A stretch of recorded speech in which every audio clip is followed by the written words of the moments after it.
Hello friends, नमस्कार। Welcome to my YouTube channel. आज हम सीखेंगे कि मिट्टी परीक्षण के लिए जो मिट्टी भेजा जाता है उसका सैंपलिंग कैसे करते हैं। तो सबसे पहले जिस जगह को सैंपलिंग करना होता है, आप उस खेत में 8 से 10 जगह मार्क कर लीजिए। उसके बाद उसके जहां आपने मार्क किया हुआ है उसके ऊपर लगा हुआ घास, कचरा इत्यादि को वहां से आपको साफ करना है। जैसे कि आप देख सकते हैं यहाँ पे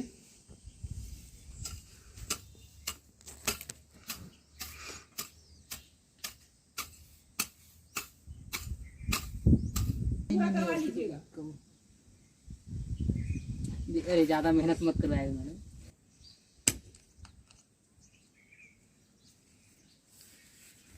इस तरह से भी शेप का गड्ढा आपको खोदना पड़ेगा और इसकी गहराई लगभग 15 सेंटीमीटर होनी चाहिए। मैं यहाँ नाप के देख रहा हूँ कि इसकी गहराई लगभग 15 सेंटीमीटर के आसपास आ रही है। तो ये जो आपका है भी शेप का गड्ढा बन गया है।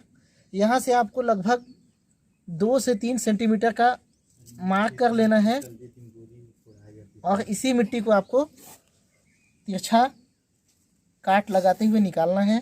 तो निकालने के लिए आप खुरपी का सहायता ले सकते हैं। हालांकि मेरे पास अभी स्पैचुला है तो मैं इससे निकाल रहा हूँ।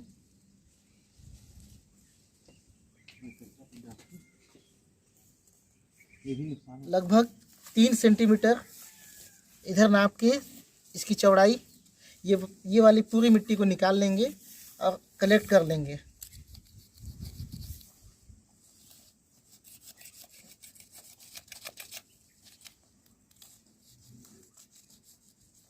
तो इस तरह से ये मिट्टी यहाँ से निकल जाएगी। हालांकि ये बरसात का दिन है तो मिट्टी गीला है, आपको ड्राई मिट्टी लेना है। सूखे दिनों में सैंपलिंग करना है। अगर आप गीले दिनों में सैंपलिंग करते हैं तो मिट्टी को सुखाना पड़ेगा इस तरह का।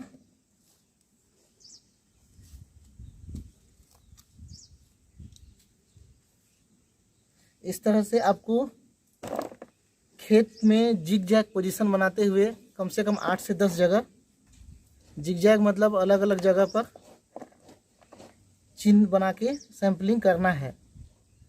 तो हमारा मिट्टी एक जगह का तैयार हो गया और हम चलते हैं नेक्स्ट अलग अलग कोने पर। इसमें से कचड़े को साफ कर लीजिए आप। जो कचड़ा इसमें प्लास्टिक अगर आपको दिखाई देता है तो आप इसको हटा दीजिए।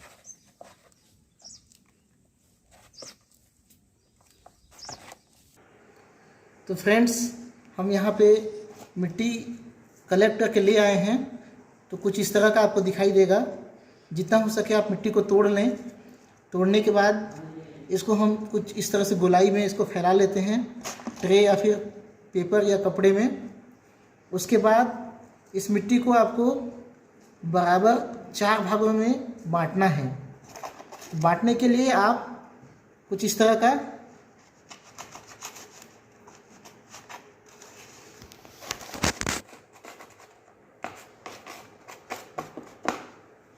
प्रोसेस कर सकते हैं।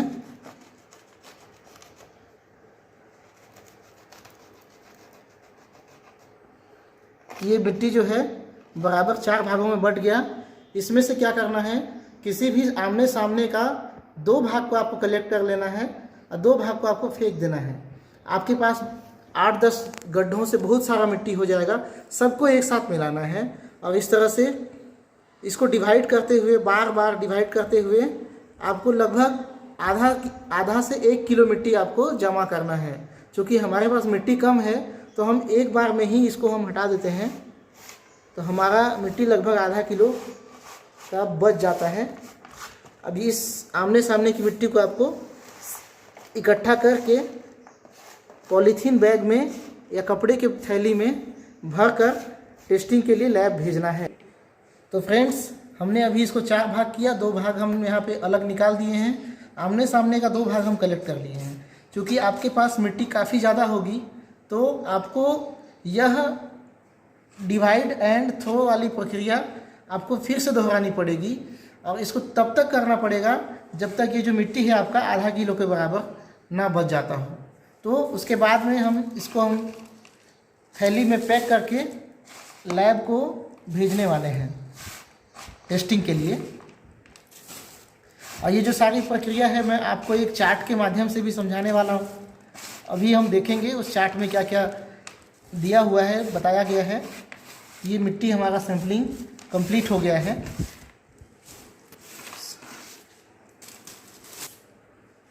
यहाँ पे आपको एक चार्ट दिखाई दे रहा होगा। सबसे पहला स्टेप यहाँ पे है, ये जो फील्ड है ये आपका खेत है समझ लीजिए। इस खेत में जो निशान बना हुआ है ये आपको पहले से निर्धारित करना पड़ेगा कि आप कहाँ कहाँ से सैंपल लेंगे। ठीक है, ये खेत में जिग जैग पोजीशन में जो निशान है वो बना हुआ है। यहाँ से आपको सैंपल लेना है। जिस जमीन पर आपको नमूना लेना है उस क्षेत्र में कम से कम 8 से 10 जगह पे निशान लगा लें। उसके बाद चुनी हुई जो जगह, तो पहला स्टेप आपको समझ में आ गया है। ठीक है, दूसरा जो स्टेप है इसका, जो चुना हुआ जगह है उसकी ऊपरी सतह में कोई भी घास पुआल या कचरा नहीं होना चाहिए, उसको हम यहाँ पे साफ कर लेते हैं। ठीक, तीसरे स्टेप में क्या करना है, आपको फावड़ा से या खुरपी से भी शेप का एक गड्ढा तैयार करना है जिसका गहराई लगभग 15 सेंटीमीटर हो, जो भी हमने थोड़ी देर पहले करके देखा है। और आपको यहाँ पे 2.5 से 3 सेंटीमीटर चौड़ाई वाला जो एरिया है उसको आपको कुरेद कर इसको लेना है। यही हमारा सैंपल बनेगा। इससे क्या होता है कि हर लेयर का जो न्यूट्रिएंट है, हर लेयर का जो एलिमेंट है वो इसमें आ जाता है। नेक्स्ट आपको यहाँ पे दिखाया गया होगा कि किस तरह से खुरपी की सहायता से ऊपर से लेकर नीचे तक एक पतली परत 2 से 3 सेंटीमीटर तक खोद कर अलग कर लिया गया है। अब इस मिट्टी को पूरी तरह से हाथों की सहायता से मिलाना है, जैसा कि हमने ट्रे में मिलाया है। इसके बाद जो मिट्टी हमारा 8-10 जगह से कलेक्ट होता है उसको एक साफ कपड़े या टब में ढेर बनाकर रख लेते हैं। ढेर चूँकि बहुत ज़्यादा हो जाएगा 8-10 जगह का, तो उसको डिवाइड करेंगे 4 बराबर भागों में। जो यहाँ पे दिखाया हुआ है इसको हम 4 भागों में डिवाइड करते हैं। उसमें से 2 भाग को हम सैंपलिंग के लिए लेते हैं और 2 भाग को फेंक देते हैं। क्योंकि ये जो 2 भाग लिया हुआ है वो भी हमारा 3-4 किलो के बराबर होता है लगभग, तो उसको फिर से ढेर बनाएंगे। ढेर बना के फिर से उसको हम क्या करेंगे, डिवाइड करेंगे, 2 भाग को फेंक देंगे, 2 भाग कलेक्ट करेंगे।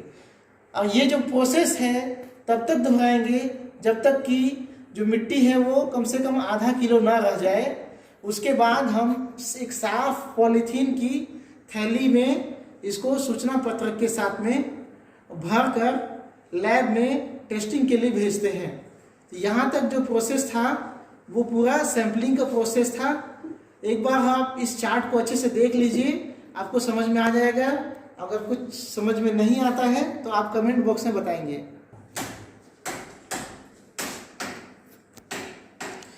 ये जो आप अभी देख पा रहे हैं ये मृदा नमूना पत्रक है। इसमें आपको नमूना क्रमांक लिखना पड़ता है, सिंचित क्षेत्र है असिंचित क्षेत्र है वो लिखना पड़ता है, और नमूना लेने का दिनांक और कौन सा ईयर में ले रहे हैं उसको लिखिए। साथ में इसमें कुछ जानकारी मांगा गया है, जैसे पंचायत, पटवारी, हल्का नंबर, विकास खंड, यदि है तो आप उसमें डाल सकते हैं।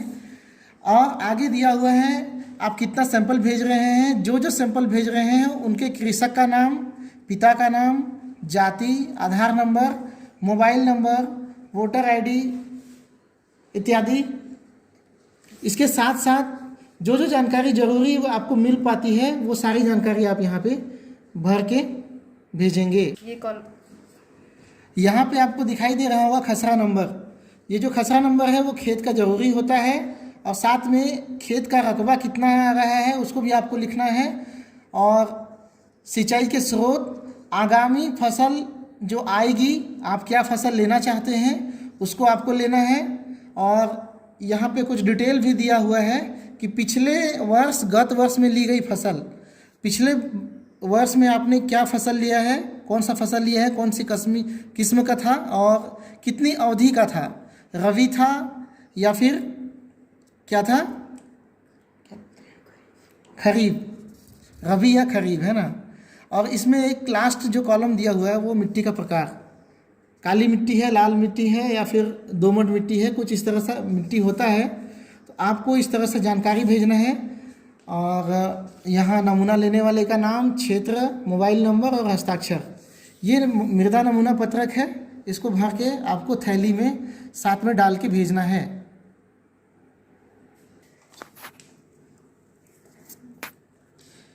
एक अच्छा जो मिट्टी होता है या हेल्दी सॉइल होता है उसका एक हम ग्राफ बनाए हैं यहाँ पे, जिसमें आप देख पा रहे होंगे कि एक हेल्दी सॉइल में ह्यूमस का जो मात्रा कंटेन होना चाहिए वो 4.25% लगभग, ऑर्गेनिज्म 0.25, ऑर्गेनिज्म में छोटे छोटे बैक्टीरिया और जीव जंतु आते हैं जो खुले आंखों से दिखाई नहीं देते।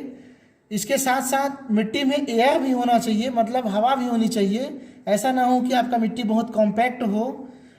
वाटर कंटेंट यहाँ पे 25%, मिनरल्स 45%, ज़्यादातर मिनरल्स ही होते हैं, और रूट्स जो है वो 0.5% तक होता है। ये एक हेल्दी सॉइल का पैरामीटर है जो हमने यहाँ पे बनाया है।